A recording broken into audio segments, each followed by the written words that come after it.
All right, we're gonna run this and we're gonna see if this works. If it doesn't, LOL. If it does, all right. So, I started this group because I love people. My mama gave me that. But I also genuinely feel as though I've built a pretty solid man. And I love the man that I am, and I feel like I have good guidance in a lot of situations because I've been through shit. And with that said, I'm very blessed and very grateful, especially for the shit, because it's not just a hallmark statement to say that you would not appreciate the highs without the lows. It is a fact. If everything was up, you wouldn't know it's up. It would just be average. So, I'm not good at writing on boards, but I figured I'd give some type of visual. I was gonna actually test this out and see if it's gonna be backwards or forwards. It's a little late because I gave that 1 minute intro and I thought I did a decent job. So we're gonna write on this and maybe this is gonna suck ass and totally be thrown away, or it's gonna work. So here's the thing. I've had now 2 friends. When I wanted to build something like this, I have a video that kind of tells you why I've been tentative and held off from creating a course, a community, or a coaching platform, but I'm just kind of fed up. It's game time. I have to. Old Jesus is he's knocking at the door. Yo, go. Come on, dude. So here I am. With that said, I have no idea how to build a course, so I'm just going to whip together a video, and I hope to God you take value from it. I hope it improves your life. And if you have questions, ask me. Talk to me. Anyways, with that said, I don't know what video to start with, so we're going to just make this right now. I have 3 friends that are going through very tough times as far as relationships are concerned. And myself, a wise man once said, learn, be inspired from the successes and learn from the failures. Well, I've been a great failure as far as relationships are concerned. I've had all right ones. I've had good ones. Well, I guess you could say I had the best one. But it also was a massive disaster at the end. And so that's a failure. I've been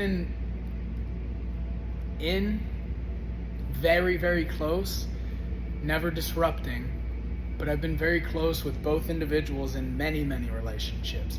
And I know for a fact the majority of the ones you think are good because they printed on paper that it's bliss, they have a lot of issues and they're pretty close to who knows. So, my point is not to strip credibility from the good ones, but be inspired by them. Learn from the people in which it didn't work out. Take the lessons from it. When it didn't work for you, learn from that. Why didn't it work? And I will tell you this.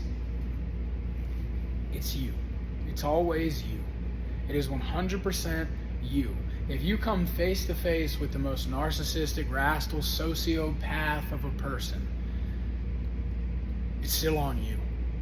Because at the end of the day, all you can control is your anticipation and your reaction to the events outside of your control.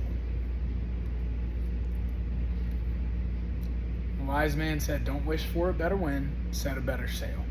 Don't wish it was easier, wish you were better. It is you. That's the only answer. So I'm going to write that on the board because that seems legit.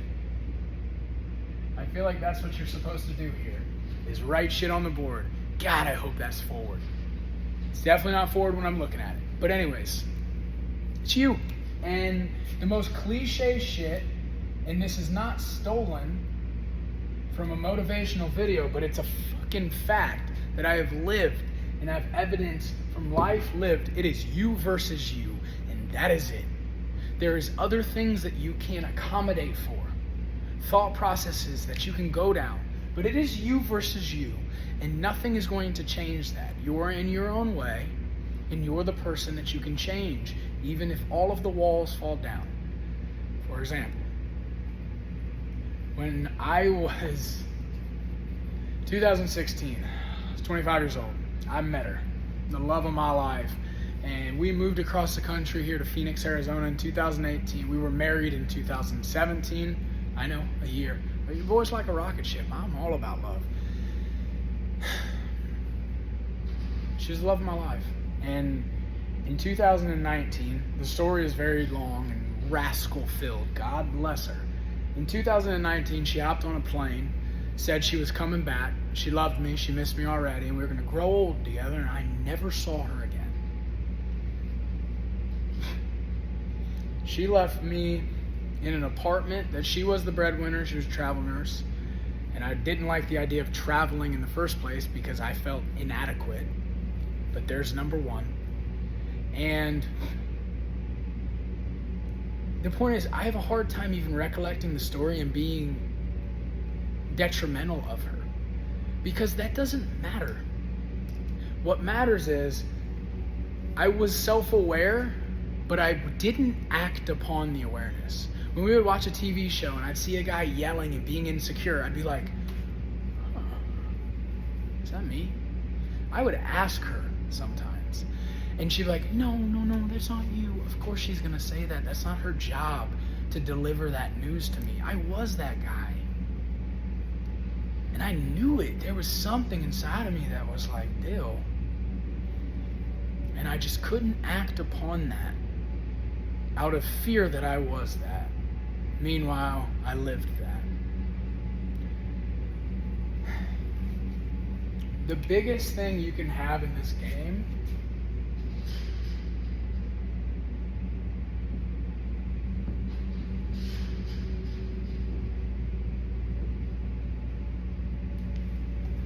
of self-improvement is probably starts with self-awareness.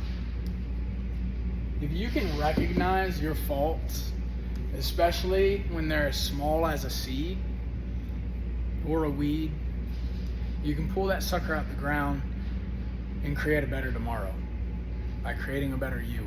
It's that simple. I didn't know that. And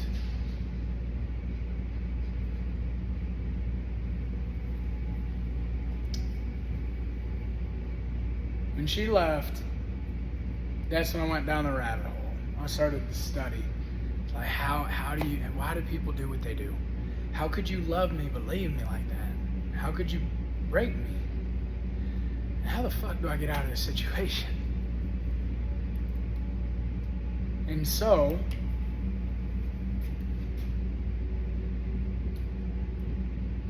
because of my prior disciplines, fitness, health and wellness, I didn't fucking kill myself. Like, that's the reason. That's the only reason. You could say faith had a part to play, but it was that. When life punches you in the face, when everything falls to the ground, when you see the worst of the worst come your way and you feel like it's not fair and why does this have to happen to me, you fall to the level of your systems. You fall to your disciplines. Who are you? What do you do? What do you place in front of your emotions that live your life? A discipline is something you put in front of the emotions, because then it doesn't matter if you're motivated, if you're sad, if you're happy, if you're excited. It doesn't matter what's going on here and here. You act. And so when she left, as much as I wanted to be the guy that hit the bottle, I used to be 300 pounds. I dropped out of high school, got my GED. And I dedicated my life to not being 300 pounds and to making sure that I wasn't that person. So I dedicated my life to health and wellness, to fitness and nutrition. And that became my discipline. That became my stepping stones out of the darkness and into the light. My world of possibilities was based in fitness and movement.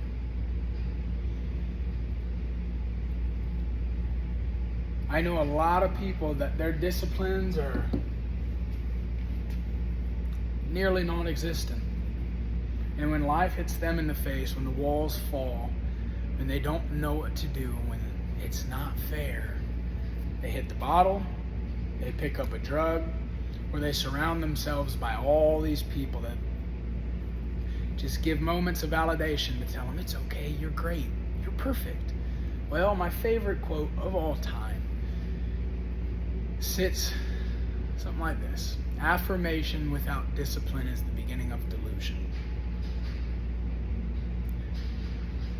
So you can sit there and tell yourself you're amazing, you're perfect, you're great all the time without any evidence, but you're just building a foundation on sand, you're building a bridge on styrofoam, because the second you watch yourself operate in life and you see that that's not who you really are, and you're just whispering sweet nothings to yourself, you're going to falter. So affirmation without discipline is delusion. But if you tell yourself that you're hardworking, and you wake up every single morning and you place an activity before your feelings, your discipline will carry you through the adversity. Now, if you can't tell, I'm quite a scattered-minded person. I could sit up here and preach for an hour. This is a quick little thing. I just got off the phone with a buddy that's going through a breakup. Like I said, I got 3 friends right now that are going through this. I can get into relationships another time. My point is, and what I'm trying to nail home,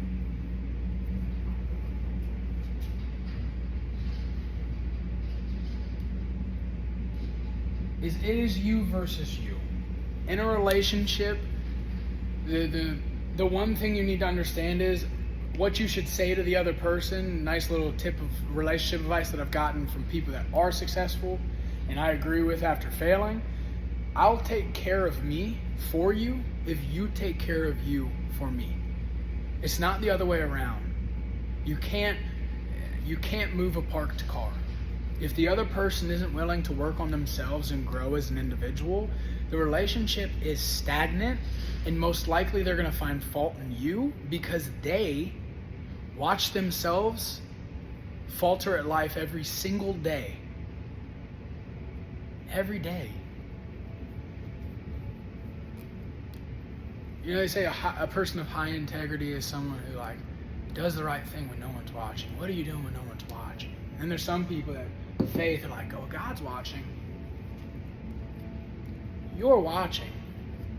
You have a subconscious and unconscious, and then you do have a conscious mind.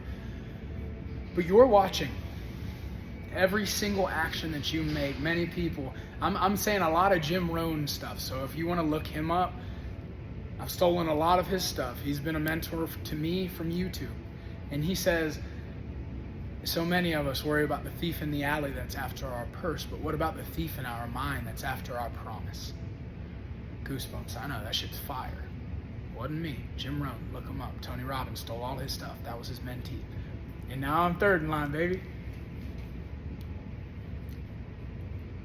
It's just that, though. We make a promise to ourselves, we make a promise to the world, which is a promise to ourselves because we speak it. And then we do not follow through with it. And you know who sees that? Whether anybody outside of you sees that, you do. You see that. And then you let yourself down because you have now broken one promise, and then a second promise, and then it snowballs, and then you get into a spot where you're depressed because you've let yourself down every step of the way.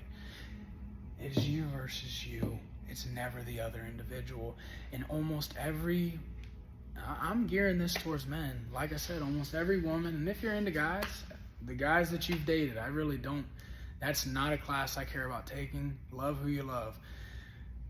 Your significant other in life, or any of the ones you've broken up with, if you focus on yourself, on you as an individual, and pulling out the potential from within, if you focus on growing as you, and growing towards the you that you design,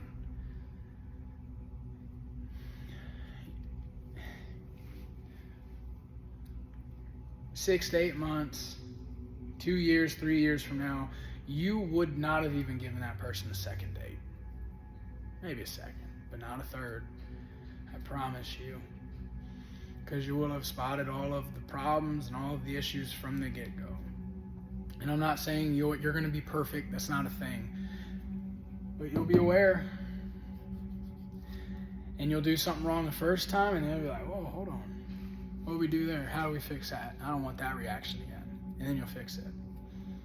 You know those relationships where you like feel like it's on the outskirts, on the other side of the relationship, like you were on the outskirts getting into the relationship, then you were in the meat and potatoes, and then you get to the outskirts of, oh shit, it kind of feels like something's wrong. She's distancing herself, and then they break up with you.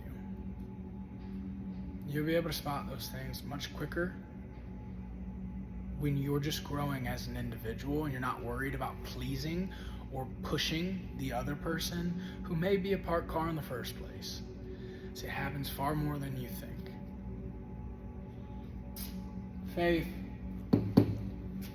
In my opinion, these are somewhat of the pillars to building a damn good individual that is you. I'll tell you this, I am not a guru, so please don't ever act like I am or believe that I think I am.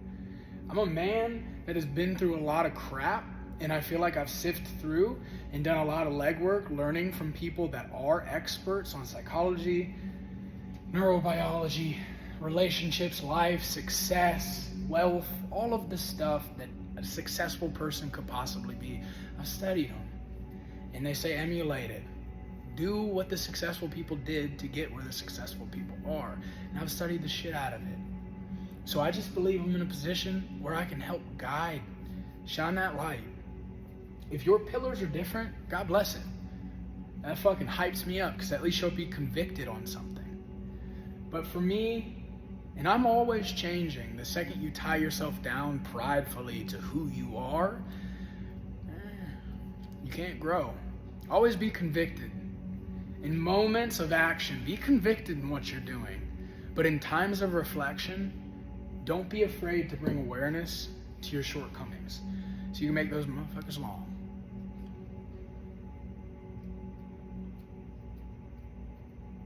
This is where I'll stop. I probably have a lot more, but we're 17 minutes in, and that seems like a long time. Would you call this a course? Let me know.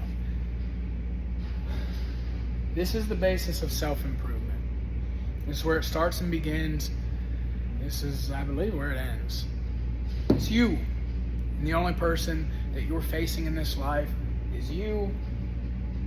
And you've stood in your way probably all your life. And I continue to stand in my way. And I am trying to find every way to get that fucker out of the way. And one of those ways is starting this.